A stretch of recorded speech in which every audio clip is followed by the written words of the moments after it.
दोस्तों आप सभी से नमस्कार। आप देख रहे हैं फरीदाबाद न्यूज़। इस वक्त हम हैं सेक्टर 12 में, बिल्कुल फरीदाबाद कोर्ट के बगल में। और यहाँ पर देखिए कांग्रेस नेता सुमित गौड़ हैं और ये कूड़े में बैठे हैं। उस कूड़े में जहाँ पर आग लगाई गई है आप लोग देख रहे हैं, और एक सिलेंडर भी रखा हुआ है जिस पर लिखा हुआ है बीजेपी हाय हाय, सिलेंडर 1100 पार, ये सब लिखा हुआ है। और कांग्रेसी नेता कूड़े के ढेर पर बैठे हैं जिसमें आग भी लगाई गई है, आग जल भी रही है। आसपास देखिए 2-3 गऊ माता भी दिख रही हैं। अभी ये कांग्रेसी आग के ढेर पर क्यों बैठे हुए हैं समझ में नहीं आ रहा, किसी को कोई समझ नहीं पा रहा है।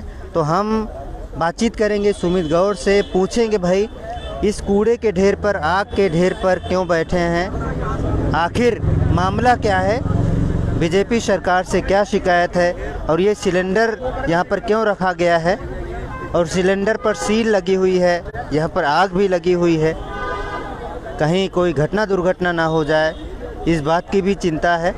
आइए देखते हैं क्या हो रहा है, ये हर चीज़ आपको बताएंगे। थोड़ा संभाल के चलना। आइए देखते हैं ये क्या हो रहा है, आखिर सुमित गौड़ क्या बोलने वाले हैं। जनता को मारने पे तुली है, कैसे मारने पे तुली है वो सर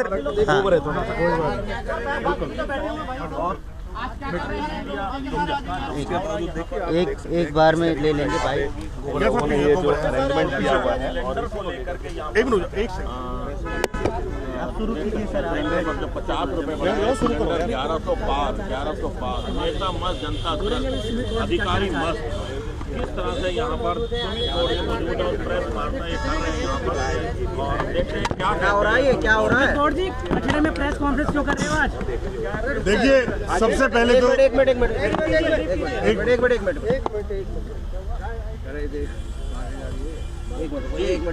जाओ भाई साहब। यार अलग वन ऑन वन बात लूंगा, पहले एक जॉइंट दे रहा हूँ। ये आग के ढेर पर बैठे हैं आप। हाँ जी, प्रेस कॉन्फ्रेंस का एजेंडा क्या है? आग के ढेर पर बैठे हैं। देखिए आज की आग का ढेर नहीं, कूड़े का ढेर है। आग भी लगी है ना। आज की इस आग तो बुझाई है। यार अब एक मिनट यार प्लीज, अब एक मिनट राठी जी, अब मैं शुरुआत करूँ। आज की इस प्रेस कॉन्फ्रेंस का जो मुद्दा है वो मुद्दा ये है कि किस तरीके से केंद्र की बीजेपी सरकार व हरियाणा की बीजेपी सरकार आम जनमानस को मारने पर तुली है, आम जनमानस को मारने पर तुली है। तो आज उन्हीं चीज़ों के बारे में मैं आगे जो चीज़ें लाऊंगा उसके लिए उजागर करने के लिए आज मैंने आप सब मीडिया के साथियों को यहाँ पर बुलाया।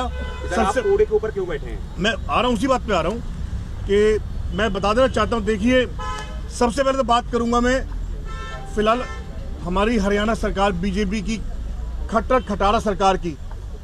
ये फरीदाबाद का वो मोड़ है जहां मैं आज कूड़े के बिल्कुल बीचों बीच बैठा हूं, जहां से सामने लघु सचिवालय का मोड़ जाता है। ये मेन रोड है जिसमें करोड़ों रुपए अभी लगाए हैं, आधे जेबों में गए अधिकारियों के, आधे नेताओं की जेबों में गए हैं, कोई साइकिल ट्रैक के नाम पे, कोई किसी के नाम पे। ये उसी चौक की फोटो आप देखिए, मैं दिखा देना चाहता हूँ आप सब खड़ा होके किस तरीके से ये कूड़ा यहाँ पे जमा है। ये खाली एक चौक का हाल नहीं है, इस समय मैं साफ तौर पर कहना चाहता हूँ। और देखिए एक चीज आप और देखिए, सबसे बड़ा गंभीर विषय हमारे इस शहर में फरीदाबाद में, क्योंकि मैं फरीदाबाद से आता हूं, मैं पहले बात करूंगा फरीदाबाद की। हमारे इस फरीदाबाद शहर में आप देखिए ऐसी कोई भी सुविधा है जो इस बीजेपी सरकार ने दी है, मुझे आप ही बता दीजिए।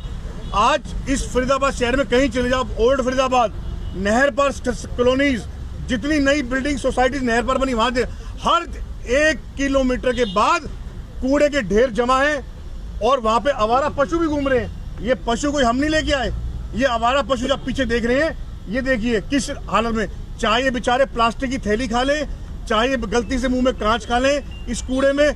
लेकिन वैसे बीजेपी सरकार कहती है वैसे गौ की पूजा करते हैं, ये हिंदू मुसलमान करते हैं, और कहा अब ये इनकी गौ सेवा है, ये है गौ सेवा।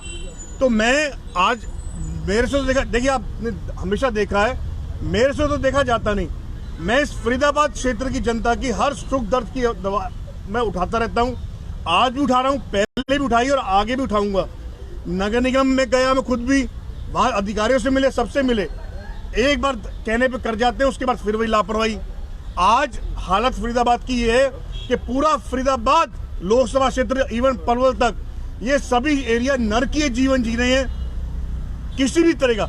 और अगर हम सड़कों की बात करें तो गड्ढों में सड़क है, सड़कों में गड्ढे नहीं है, गड्ढों में सड़क है, मेरी बात समझना। पीने का पानी नहीं है, सड़कों पे गंदा पानी जमा है, लेकिन पीने का पानी घरों में नहीं आ रहा है, लोग पानी खरीदने को मजबूर है, विवश है। और आप ये देखिए आलम तो यहाँ तक पहुंचा है। इसीलिए ये हरियाणा की बीजेपी सरकार, यहाँ के मंत्री, यहाँ के सांसद, यहाँ के एमएलए, यहाँ के पार्षद बीजेपी के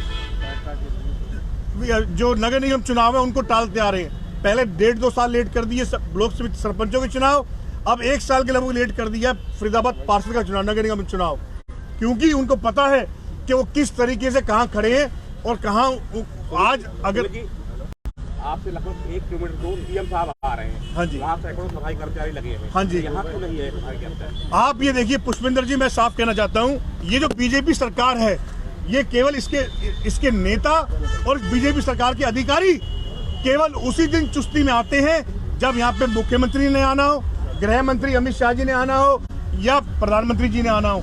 और इनको फरीदाबाद क्या पूरे देश के किसी नागरिक से कोई सरोकार नहीं है। ये जहाँ आप बैठे हैं सुमित जी, ये कूड़े के ढेर पर कांग्रेस की प्रेस वार्ता हो रही है, क्या सिलेंडर रखे हुए? विनीश जी, मैं साफ तौर कहना चाहता हूँ, हमें कोई शौक नहीं है, लेकिन क्या करें, हमसे जनता का दुख दर्द देखा नहीं जा रहा, हमसे जनता की परेशानी नहीं देखी जा रही। जनता में फोन करती है, हमें बुलाती है, तो हम क्या करें। आप ये देखिए ये आलम, यहाँ से मैं तो हैरान हूँ आज एक चीज से और, कि जो न्यायपालिका के हमारे जजेस हैं, जो जिन्हें रिक्वेस्ट नहीं करनी, उन जजेस को सिर्फ ऑर्डर पास करना है, वो भी मूक दर्शक बने हुए हैं, वो भी यहाँ से निकलते हैं गाड़ियों में। ये देखिए जजेस की एंट्री भी यहाँ से होती है, कितनी गाड़ियों की पार्किंग यहाँ पर है। ये मेन फरीदाबाद का। और आगे थोड़ा सा आगे चलिए, बीजेपी के विधायक नरेंद्र गुप्ता जी का दफ्तर है, जो यहाँ दिखाई नहीं देते, केवल उद्योगपतियों के शादियों में, केवल उद्योगपतियों के यहाँ जागरण में या पार्टियों में जाते हैं। ये सिलेंडर के बारे में और अभी आता हूँ, इसमें भी आऊंगा। आप ये देख लीजिए, मैं साफ तौर पर कहना चाहता हूँ आपके माध्यम से, आज फरीदाबाद की जनता विधायक नरेंद्र गुप्ता को ढूंढ रही है। कहाँ है विधायक नरेंद्र गुप्ता जी? मैं तो देखा नहीं। ये मैंने 1-2 बार जरूर देखा है, वो भी कहाँ, कहीं किसी बड़े उद्योगपति घराने में कोई शादी हो वहां देखा है, आम जनता के ना देखा। पार्कों की दीवारें तोड़ दी मेन रोडों के पास, उनका रिपेयर नहीं कर रहे। रोड चोरी करने के नाम पे इस समय फरीदाबाद में, जो आपको मैं बता देता हूँ, जो FMDA ने जो रोड बनाई है जिसमें साइकिल ट्रैक बन रहा है, ये साइकिल ट्रैक कभी भी यूज नहीं हो सकता। आप भी यही हैं और मैं भी यही हूँ, लेकिन करोड़ों का इसमें गोलमाल है, करोड़ों का। अभी हम RTI लगाएंगे, उस पर भी हम मांग करेंगे। अब मैं आता हूँ दूसरी बात पे। आज जो मैंने कहा, मेरा आज का मुद्दा क्या है, जो मैं आपसे आप दोबारा भी रिपीट कर रहा हूँ, आज का मेरा है, मैं आपसे कहना चाहूंगा, आप वो कैप्शन में जरूर डालें कि केंद्र व हरियाणा की सरकार, बीजेपी सरकार आम जनता को मारने पर तुली है। हरियाणा सरकार का तो मैंने आपको बता दिया।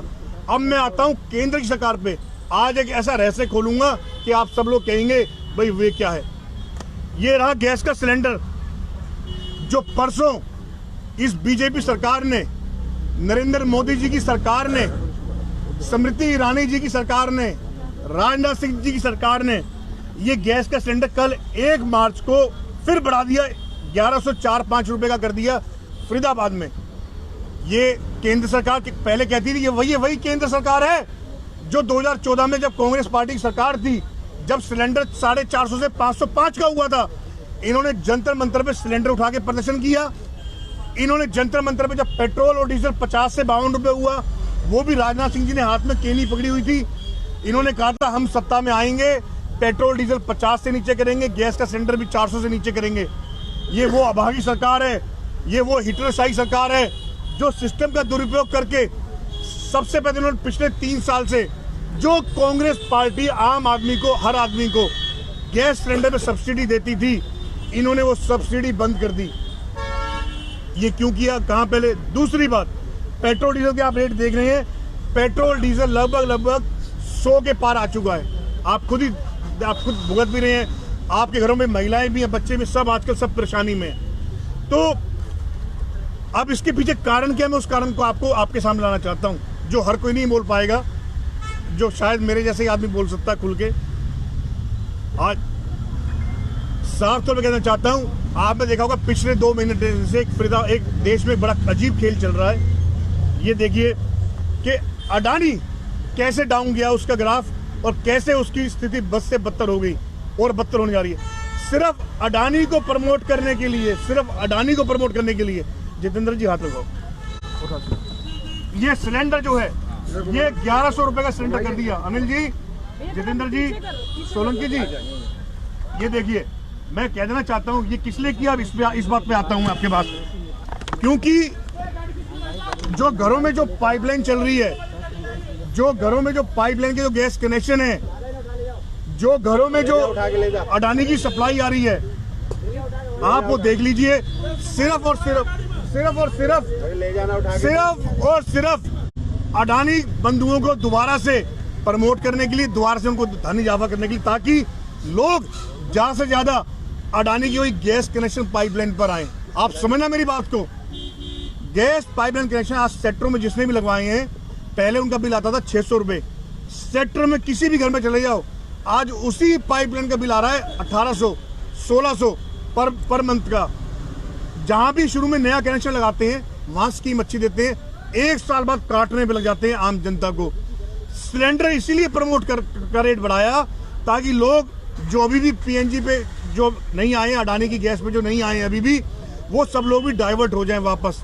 फिर शुरू होगा लूट का नंगा नाच, लूट का खुला नाच। ये बीजेपी सरकार वही सरकार है जो इन अडानी की, उन उद्योगपतियों की जेबों में खेलती है, केवल इन्हीं को फायदा पहुंचाने का काम करते हैं। आम जनमानस से इनका कोई भी लेना देना नहीं है, कोई सरोकार नहीं है।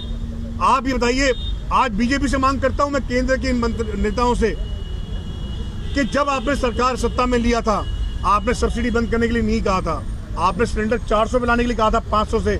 आज क्यों जरूरत पड़ी 1100 का सिलेंडर करने के लिए? क्या करे आम जनता, कहां जाए जनता? आप कोई रोजगार दे नहीं रहे, क्राइम पे आप कंट्रोल नहीं कर रहे, दलितों को आप दबा के चल रहे हैं। आपने महिलाएं अपने घरों से बाहर निकलने में असुरक्षित महसूस करती हैं।